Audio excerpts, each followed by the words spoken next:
Children of the world, parents of the world, this is for you. I'm Rowena. And I'm April. We are best friends and moms to 5 young athletes and sisters to Olympic champions. We have a mission to inspire our kids and your kids through the stories of champions. Who am I? I'm a champion. Who am I? I'm a champion. Who am I? I'm a champion. We've been so excited to take another direction in our podcast in addition to what we're sharing with you. We've had so many of our listeners reach out and say, we want to hear from the parents. And so today we're so honored to have Michaela Skinner's mother. Now, if you'll remember, Michaela Skinner is the darling of the Tokyo Olympics. She's a silver medalist gymnastics. If you haven't listened to her story yet, you have to go back and listen. It is a story of grit and persistence and never giving up. And it is quite a wild ride. But today we're going to be talking to Kim, her mom. She's a mother of 4. Michaela's the youngest, I believe. And I am, for one, so curious to find out how this all played out and learn some tips for ourselves. Thank you, Kim. Kim, we would just love to hear how you even got Michaela into gymnastics. Was this something that you kind of had dreamed up also, or did it just kind of end up happening, just unfolding? Okay, so the story is my 2 other girls did gymnastics, and I had a son also that was older, and he did gymnastics too when we were in California, but just for a short period of time. But when we moved to Arizona, I decided just to put the 2 girls in, and then Jeremy started doing baseball and football and different sports. But my husband traveled nonstop the whole time I raised the children, and he was gone weekly pretty much, sometimes a month at a time. So I was pretty much taking the kids around to all their events.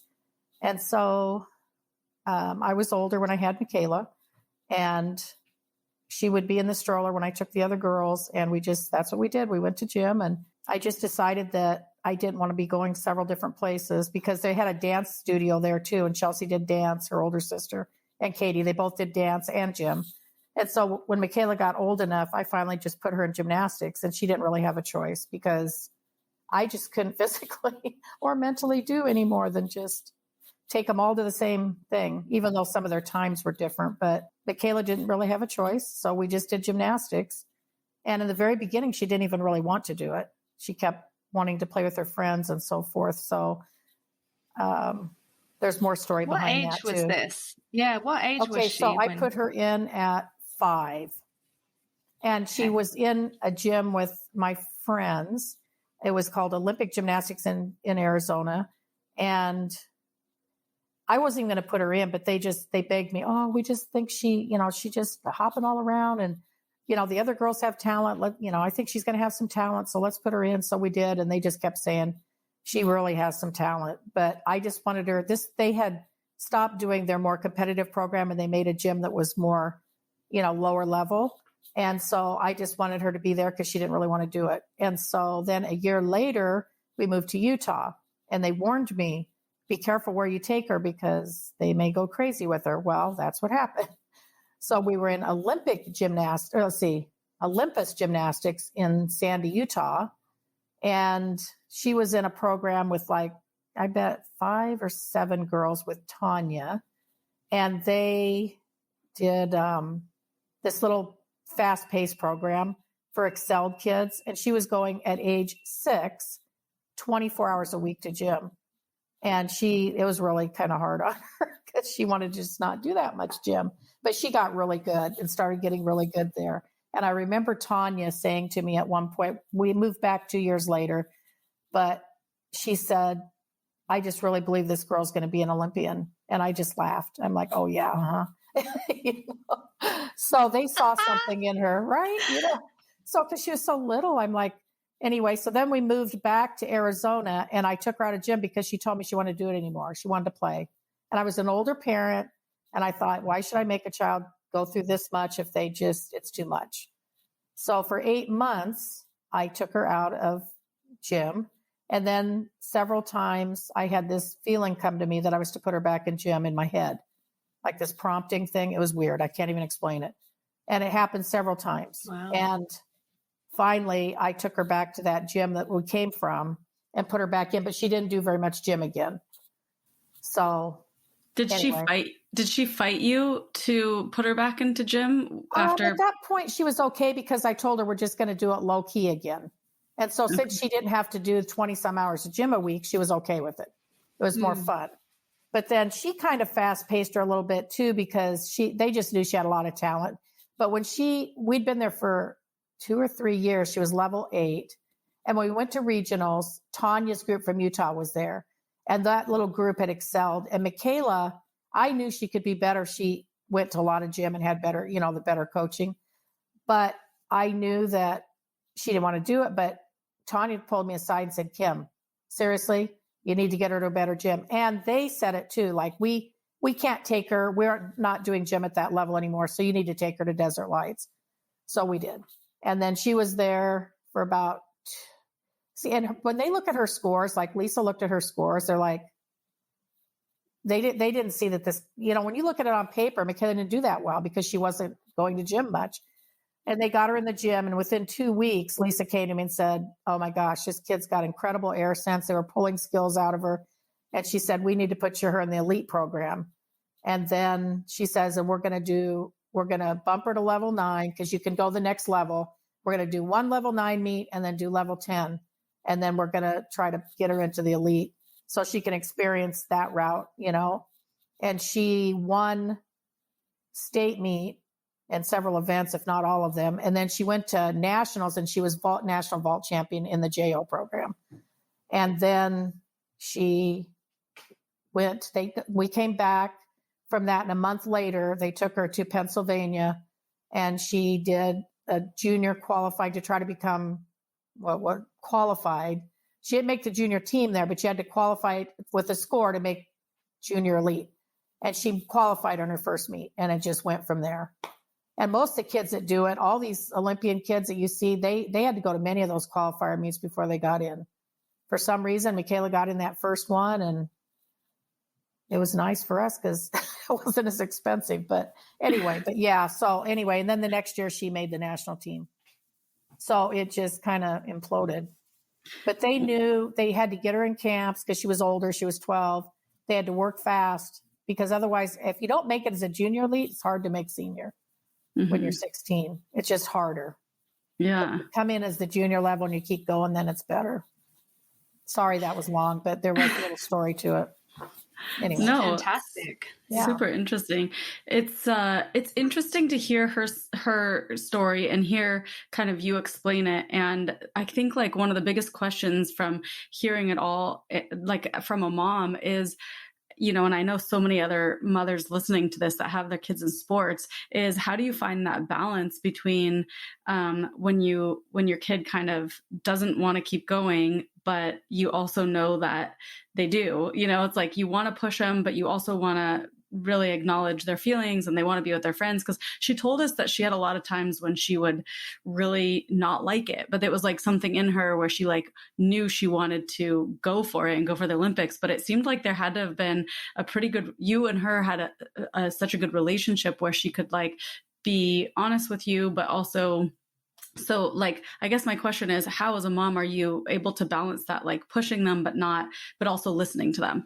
I guess. Okay, I'm going to start with one thing. I worked at the gym and I worked in the office and I also I was in charge of our big Fiesta Bowl that we put on. So I worked with a lot of the parents and so forth. But one key factor I'm going to say is so many parents, and I saw it over and over again in our gym and other sports and my other kids were in, my son and everything. Parents want it. They live through their children and they want it for them, even though they want it for their child. And we hear this over and over again. And I would see parents, scolding their kids when they got in the car as they were leaving. They just put pressure. You can't imagine the pressure is so intense when you get into this level. You don't need as a parent to put any more pressure on. And so my dad did that to me. I was a swimmer. And I could have probably gotten somewhere, but because he did those types of things to me, I just quit one day. Said, I'm not doing this anymore. Because the pressure from the parent, it's, I don't know. I just said to myself, when I get married, I'm never doing that to my children. And my children can all tell you, I never did that to them. I always supported them. And I had to get after Michaela many times because there were days we had to literally get her and pick her up and put her in the car because she didn't want to go. But that happens with all athletes. They do. There's days they want to kick it and screaming and I'm not going, you know, but then they get there and they're fine. But if that happens over and over again, then it's too much. You know what I mean? But there's days they just don't want to go. There's days you're dealing with it. But I think the key factor to me was letting her do her thing, supporting her, never getting mad at her when she didn't win in a meet or when she had many times where she was cheated. We didn't, we would talk about it. And I gave her a week or a few days to get over it and move on. That's another key factor. You got to move on. And the pressure was on. In fact, as a family, we couldn't even go on vacations. The most we ever got for a week was a weekend, 2 days. We couldn't even have a 3-day weekend. She'd have to be there one of those 3 days. And so it was a pretty huge commitment. And so I remember once when she was older, she wanted to go to a concert. And I decided I was going to let her do it. And then Lisa came in my office and yelled at me. And she went, she was gone, but she said, don't you ever do that again. And I said, she needs to just have a moment. This is not going to kill her. But anyway, so she did do that. Mm-hmm. And maybe one other time she rebelled and she wanted to go somewhere with her boyfriend. And we were up there with them for the weekend. And we just went, and I knew Lisa was going to be mad, and we just wrote her and said we went. I don't know. It wasn't good. But anyway, it was like she just needed a break. And there's a couple times I just let her do it, but most of the time, no. And she just had to have that commitment from us. You cannot go on a 5-day vacation. You can't go on a 10-day vacation. You can't, and she was in there working on the holidays. Like if it was Memorial Weekend, she'd be in there on Monday. And Lisa, too, it was a commitment for her coach. All the coaches, but Lisa on those times would be there as her coach, and she didn't make some of the other ones come in, but she would be there because you just have to get where you need to be. So it's when you get to a higher level of commitment, there's just pretty much no, you just got to keep going.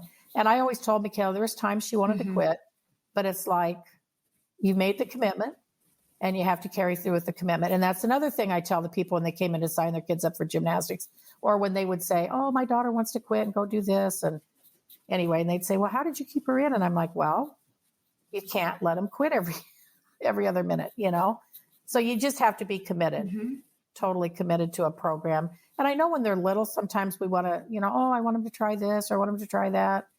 But you almost can't do that if you want the end result. You've got to, these sports now, you have to do it early. You have to commit early when they're young.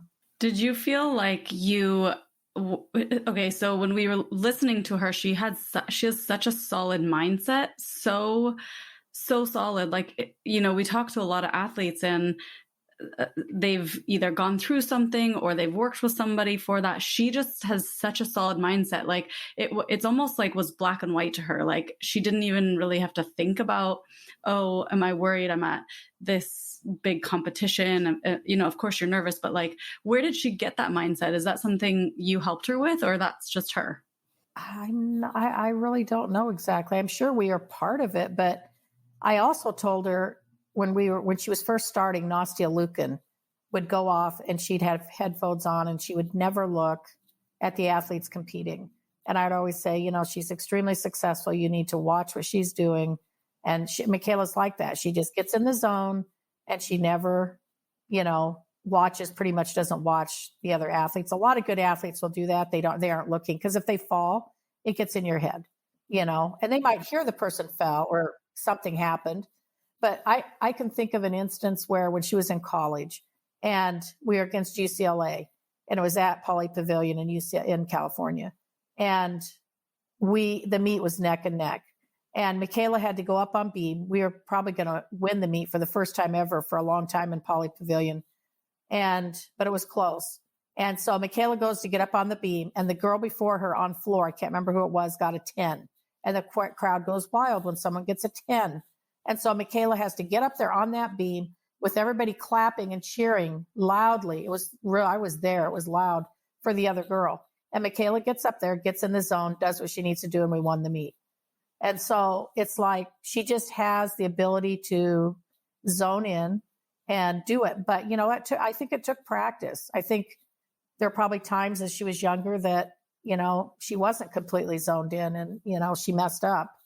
And I remember in that year that she was doing level 10, she was winning regionals and she had floor last. She had won the vault and she had floor last and she was going to win. I mean, you could see by the scores. And I was sitting with Chelsea and a friend of hers, and Chelsea's her older sister. And the girl says, "Oh, Michaela's got this." And I said, "Oh, no. You don't really understand. You know, this year's been very difficult and they've done a lot of hard things with her and she's just not there yet." Anyway, and she fell on her head in the meet and she got up and kept going. And she should have had like way over a 9 somewhere, and she got a 7. But because she had done so well in the rest of it, they take the top 7 to nationals, and she placed 7th in a tie. But because she won vault and got the higher score, she was the one that got chosen on the tie, and she went to nationals and she was national vault champion. But because she wasn't in the zone, I don't think, because she was so little, this was happening so fast, and she was not sure of herself. See, that's another thing. You got to get sure. You got to be really confident, sure of yourself. Confidence. It takes confidence. And just after watching Michaela Schifrin and what just happened to her in the Olympics, I don't know if you knew what happened to her, but yeah, when she fell apart and lost, you know, and I listened to her second interview and she's like, "I'm questioning myself the last 15 years. And I'm like, Michaela and I are like, you can't question yourself. You know, like she, you know, but she never had the disappointment before. But see, Michaela had a lot of disappointment. So she knew what it took to get there. And you, when something goes bad, you guys got to go back out there and kick it, let it go. And that's what I taught her. Let it go. I taught my kids, let it go, move on. And it's horrible disappointment. Michaela's had so many. And I think maybe that's what's molded her into the person she is, because there was so much disappointment. These other athletes, they go out there, you know, they have disappointments, but so much of it goes so well. Jade Carey's a good one with that. Everything's just gone really, really well for her. And so it's the disappointments upon disappointments, I believe, that helped Michaela rise to the person that she is. And it molded her into an amazing person. I believe you. I agree with you. Yeah. I think that's the most amazing part of her story. Just how did she keep her chin up through all of that? Let's talk about some of the disappointments, and maybe you can, because when you said earlier, you know, you don't know where she got the mindset from. As I'm listening to you, I'm like, oh, it was you. Okay. Maybe. You 100% taught her. And so I'm sure as we chat, there'll be some really amazing tips that our parent listeners can hear. Like there's probably more disappointments that Michaela didn't talk about in her chat with us, but one that I can think of is when it was the first Olympic team that she missed, where they took, it remind me of the details. It was 2012. They didn't take her that was for Olympic trials, because Marta had said, if you place top 3 in an event, you'll go automatically to trials, or if you are in the top 15. Well, she was 15 and she placed 3rd on vault, but Marta did not take her. So she did not go with what she said. She ended up putting Nastya Lukin in. Nastya did 2 events and she qualified on a 2-event score. But then, as you know, in trials, well, maybe you don't know, but she messed up and fell on bars 3 times. And so anyway, we knew Michaela wouldn't make the team that year. It was and she had been hurt, and she probably would have placed the first day. She was in 10th, but her body just wasn't really holding up. But by the time we would have got to trials, she would have been okay. But anyway, so we knew she wouldn't make it, but it would have been a great experience for her, you know. But then the next time maybe that she was talking about, would have that been the Olympics when she became alternate? Yeah, when she was alternate. Yeah. So then that was the next Olympics, 2016. Mm-hmm. And she, that was an interesting story. We know there's a lot of intrigue in gymnastics, and it's not quite like swimming where, you know, the fastest people go, the best people go, and there's and we have a lot of our audience who are in judge sports like gymnastics where it's not fair, and very clearly not fair all the time. And even so, how did you help her get through all the times that were just outright not fair? Was it the advice of be disappointed for a week, then let it go? Or were there other tricks and tips as a mom that you, Yeah, that was very disappointing for all of us. I mean, and we all have to do the same thing. I had to do it, and so did my husband. We all had to sit back and say, okay, this stinks. It is horrible. And you just want to throw the towel. And why are we doing this? Because it's like, it comes to a point where she was cheated so many times and in college. And it's like, you're just like, is this worth it? I mean, because how do you rise above the cheating? How do you rise above things that are out of your control?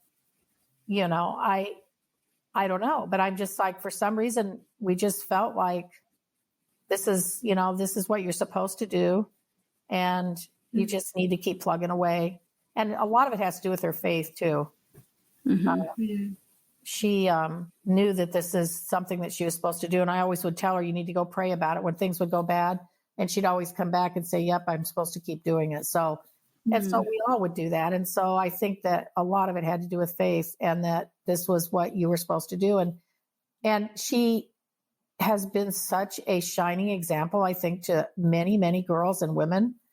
And I just feel like her light shines so brightly. She's a sweet girl. I know there's been a lot of weird stuff happen to her where, you know, things got taken out of context and they made her look bad and this, that, and the other. But when you get to know Michaela, you realize she is very, very sweet and a very nice person. And those things just aren't true. And with social media, people just believe it because someone says it. You know, they don't know the person. And so I really believe that, you know, that's really come out now where people really realize who she is and that she has been through a lot and a lot of adversity. And she's risen above that and gave it her all. And boy, when we had that big watch party for her when she was trying to qualify and she didn't qualify for anything. And we kind of believe some of the scores were a little, maybe she didn't quite get the scores she should have. And one of her coaches was sitting next to me and we felt like that, but it is what it is. Here we go again, you know? But anyway, but we all had a lot of our family and stuff for several times before all this had fasted and prayed for her. And we all felt like she was going to be in the Olympics and that she was going to medal. And it was weird. I can't even explain it to you. The last Olympics, I had this feeling she wasn't going to make it. Something was going to happen and she wasn't going to make it. Never told her. But I have a lot of, just like that day when I was in my head was said, go put her back in gymnastics. Same type of thing in my head, like kind of told me, you know, prepared me. I don't know. Anyway, and so this time we all felt it. I can't even tell you how many people did. And then that happened and I'm like, what? I just don't get it. What is going on? My mind is just can't even take it.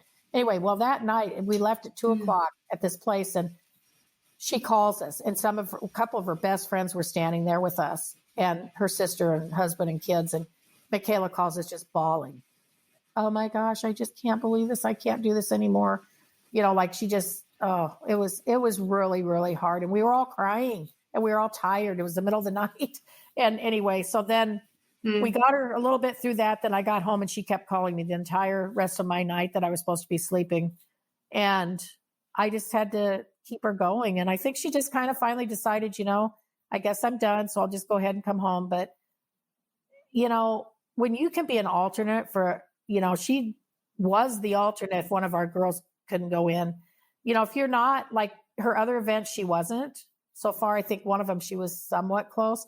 But when you're that one that can go in, if something goes wrong with your teammate, you don't go home. I wrote her coach, what are you guys doing? And she's like, well, Michaela gave a good interview after and she's all upbeat now and happy and she's getting through it. And I said, okay. But I said, you never know. I mean, Marta would have never let you go home. Well, with safe sport, we have to let them make their own choice. And I said, okay, well, I guess you guys make the choice. And I tried to be nice, but I just didn't get it. And then look what happened. You can't do gymnastics. There would already been several people get hurt. I'm like, what are you thinking? I didn't get it. Luckily, she was still there. You know? Right. And she said to us, she says, I can't compete because my body shut down and I'm done forever with gymnastics. My mind said, I am done. I can't do it. And my body hurts. And I don't think I can do it. So then here I go again. I'm like, oh, yes, you can. I said, and Chelsea says, she says, well, maybe it'll be good. Your body's rested. So just get back there and practice. And I said, take one day at a time. You know this stuff. It'll come back. And so she did. And it all came back. And look what happened. She just had she lost her confidence for a minute, but you can't lose your confidence in front of the public. You can lose it behind the scenes a little bit with your family or your parents. But, it's like when you're like, Michaela's really good at going out there and dealing with it and acting like she's fine. But underneath, she's not fine. But then she was fine again. You know what I mean? But yeah, that's what you have to do. You can't go out there and just show everybody, oh my gosh, I didn't do this. And I don't know. It's thank goodness she has that ability. And I don't know where that totally comes from, but I guess I just tried to instill in her, when you're in the public, you can talk a little bit about the disappointment, but you have to be strong and you have to just put a smile on your face, and it'll all be okay. So I don't know, but it was interesting. That whole thing was so interesting. I can't even explain it. I am so glad that you brought it up, because now thinking back to when we were talking with Michaela, we didn't dig in deep to that part, but didn't you think, April, the whole time she was saying, I was like, what do you mean you were going to fly home? You're still an alternate. Like, what? I know.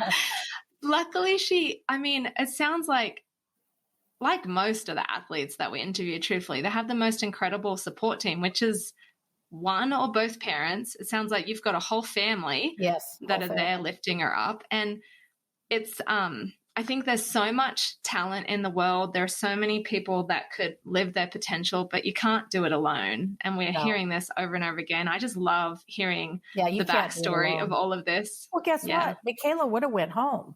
And then she would have, Can you imagine?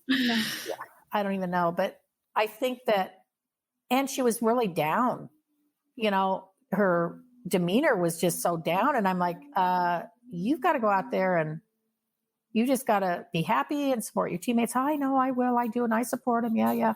But I'm just like, it's just, you just got to, once again, this, you're going to have to let go quicker. You don't have a week.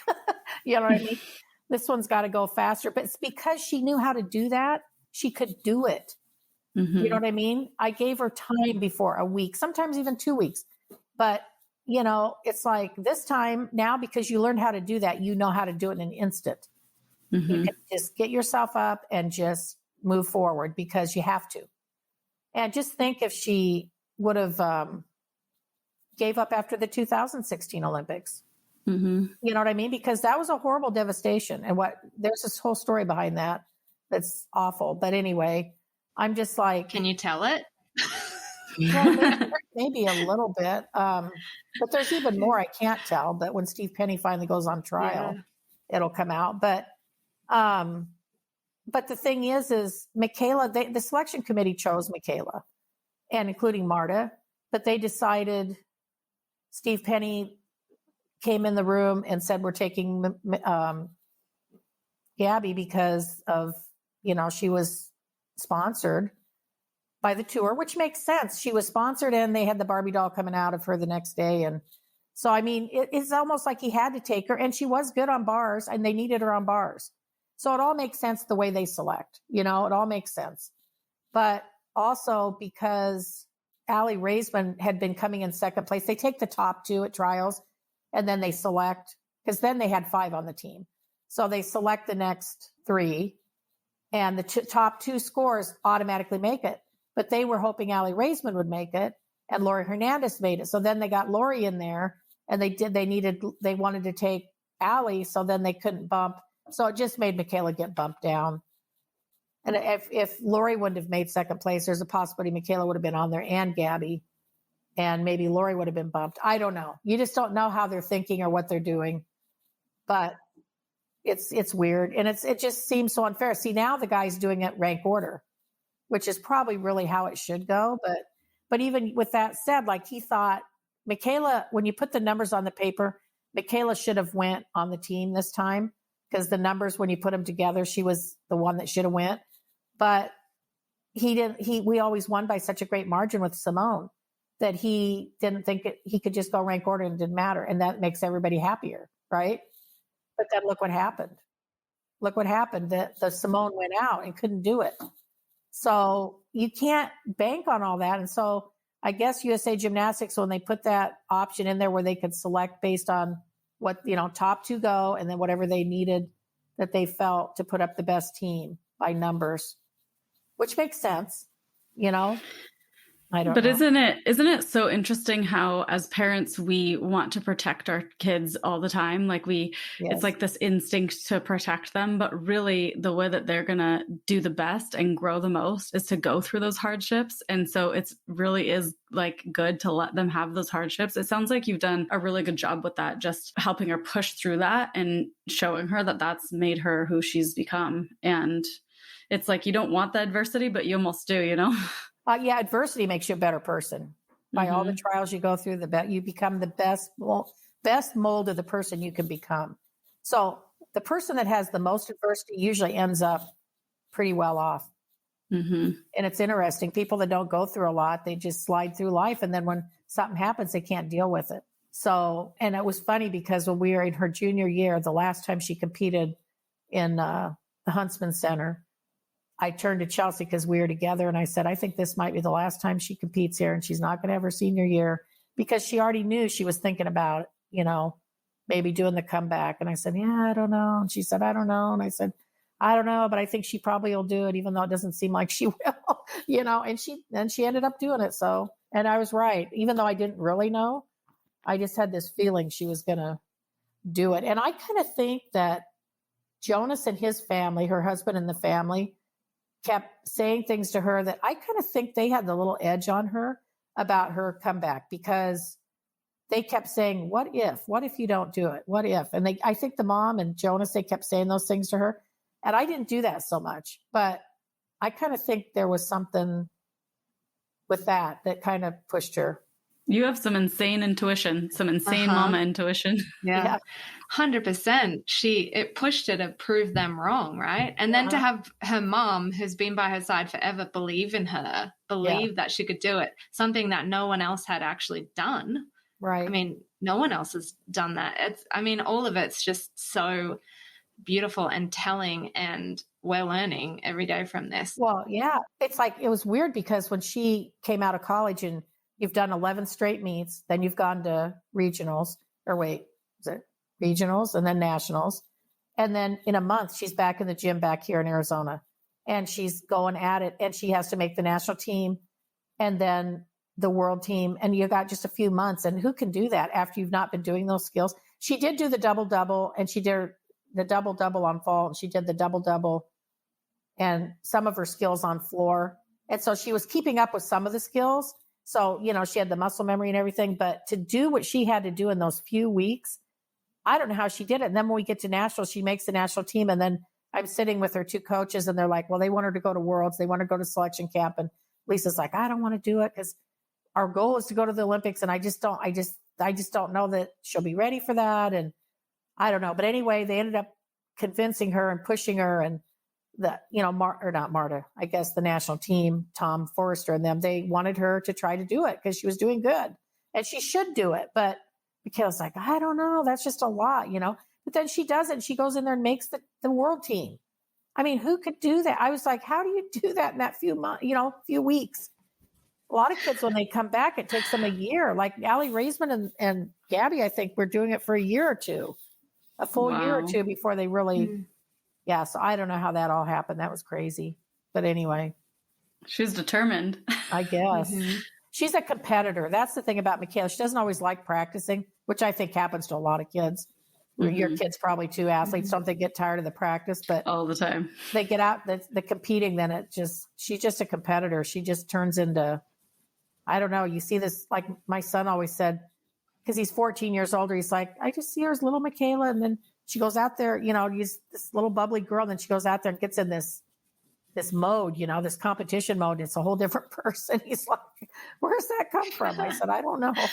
Anyway. Yeah. Were your other kids competitors like that? Your 2 daughters did gymnastics, right? Chelsea and... Well, yeah, Chelsea. Yeah. Chelsea's interesting because Chelsea's like, she's a real competitor, but she wants to know about the competition. Like when she did her sports, like competitive cheer and stuff, she was looking at the other teams and she wanted to know where they were at. And, and Michaela doesn't want to know anything about anybody. Don't tell me what they placed. Don't tell me where they're at. Don't even tell me anything that's going on with them. She doesn't function the same way. None of us can get it, because I was an athlete and I was very determined. Chelsea is very determined. And we look at Michaela and she doesn't seem determined. She seems determined when she competes, but not normal determination like we all had. Amazing. Was there ever any issues with the siblings? Like, I don't want to say jealousy, but was it ever hard for the other siblings seeing Michaela rise? Yeah, there's jealousy. Yeah. I think, and I don't think it's a mean jealousy, but I think, they've made comments here and there. But, Chelsea's the one that always wanted to go to the Olympics, and Michaela never did. And so, and when she'd see her, seem like she wasn't trying, or things just came so easy, or she would just be like, I just don't get it. I want to do it. And I just, I don't know. But anyway, but Chelsea's driven, and she's one that has her hands in a million things. And so she would want to do every sport. I remember once we were doing dance, gymnastics, and she wanted to play softball. And I did it, but I said, we're not doing that again, because that's what I said. We're doing too many things and I can't do it all. Anyway, but, so I always tell her, if a little bit comes in once in a while, I'll say, we did do a lot with you. But I think having this level of an athlete too, like I look at Grace McCallum's parents, and they just had a new baby. And I think it was they're older, and I think it just kind of happened. But anyway, they've got like another child that's in college, and then they got Grace now in college. And I think, how does she do that with 7 kids and driving them around? And we did the, what was it? Hoda show.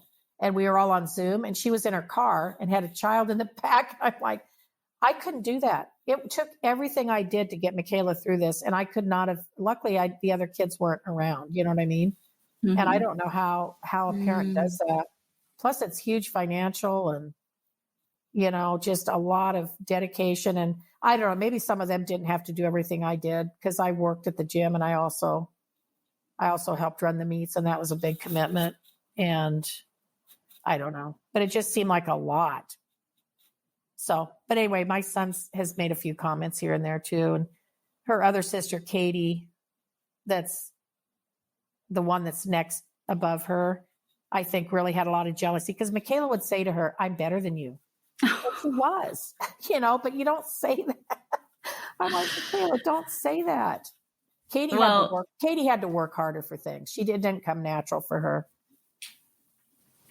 Well, Rowie and I totally understand it, because we're both older siblings to gold medalists in the Olympics. Yeah. And so we totally understand it all. But I do think that the younger sibling does have an advantage. And my sister and Rowie's sister also will say that it was always trying to keep up with us. Like that's what pushed them. And so they do, like my sister all the time says, oh, when people say, what do you give your success to? And, of course it's got a bunch of things, but she always says a huge part of it was my older sister, because we were both ski racing and I was trying to keep up with her. So even though, Chelsea and the other siblings don't have that silver medal or the success that Michaela had, they do have it still. And I do feel like that. And I know Rowie does too. Like, I feel like all of my sister's medals are partly mine too. Even though I don't have them. Totally. Yeah. It's such a team effort. And like you said, your whole family had to sacrifice. And I know how I got connected with you guys is because I know Chelsea, and I know the joy that she feels now, like the satisfaction of watching that whole journey. It's just the coolest thing. And it was kind of similar. My little sister never had an Olympic gold medal dream. I had that dream.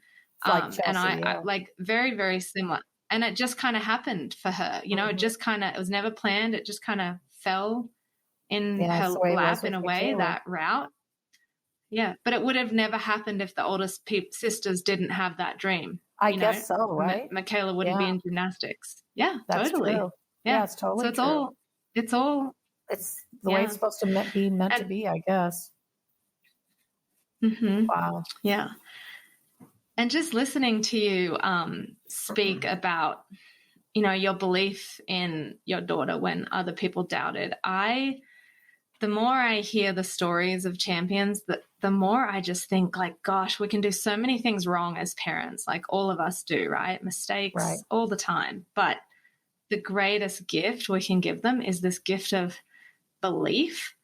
Well, you have raised an amazing human, not just because of her accolades, but just she is so, like you said, she is the sweetest. We had such a good interview with her. I totally 100% to my core believe she's going to inspire so many people for so many reasons, and not just in gymnastics, but in so many sports. So good job, Mama. Well, thanks. And thanks. Yeah. Who knew it would ever come to all this? It's crazy. So crazy. So cool though. Must be so fun watching the Olympics now, because Tokyo was just like last year. Like I know. I'm really enjoying it. I know a lot of my friends aren't watching because they don't want to, because of the whole thing with China, and so they're not watching, but I'm watching and I'm filling them all in. I'm like, this is really good. Yeah, I know. No, I love watching, and I don't understand a lot of the skiing. Like Michaela Schifrin's in so many events. I'm like, does she qualify for all those, or how does it work? My sister, Rowie and I ski raced actually for the University of Utah. Oh, and okay. so we grew up skiing. Rowie went to the Olympics in ski racing. Wow. And my sister has all of her medals in the Olympics. So we can, if you ever have any questions, we can help you with all the ski questions. But there's a lot of them.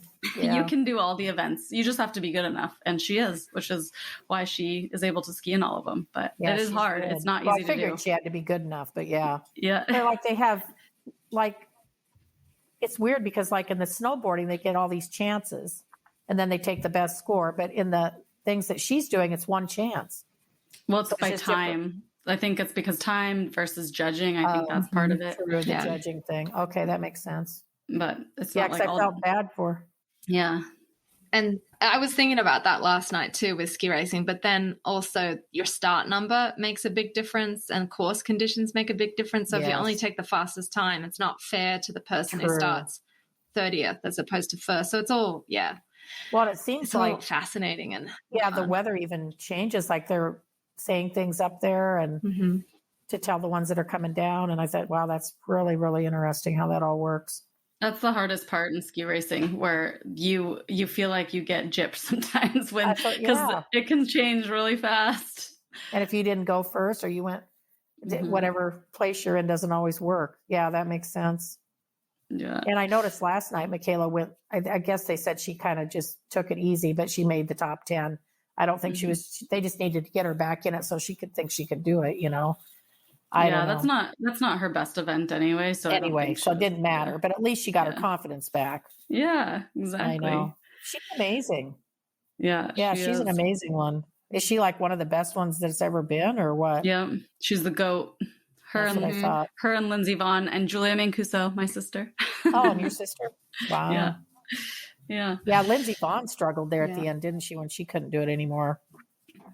It's hard. It's your identity. Those ski racers, they ski for a long time. My sister did it until she was 30. Older. Yeah, they're older. It's becomes like you don't know any different, Yeah, and I know on Michaela, for gymnastics, hers has gone on 20 years, which is long for gymnastics. Mm-hmm. So it becomes your identity. And like, look at Shaun White last night too. Like he placed fourth and he's older, and when it's your last time, it's hard.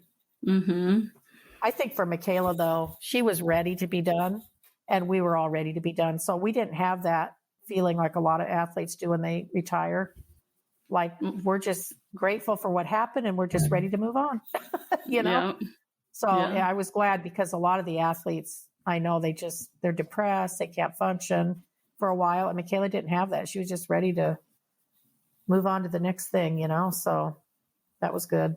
We're really excited to see what she's going to be up to in the next couple of years. I know. So am I. Firecracker. She is a firecracker. I know. Did she tell you she's going to be doing the ninja thing? Oh, she told us that she wanted to. That's awesome. Well, I guess they're going to have a couples one and they're going to have her and Jonas do it. And then I think he's going to do his own too. Oh, so now she's training for it. It's funny. So can you imagine those two, the big tall one and the little one? That's going to be interesting. I didn't even know they had couples. I wonder if it's something new they're doing. Yeah, people love that show. So probably they're like, how else can we get viewers? Yeah, right? That must be it, yeah. Well, thank you so much for talking to us today. And we're really grateful. And congratulations. Such an amazing Thanks. career.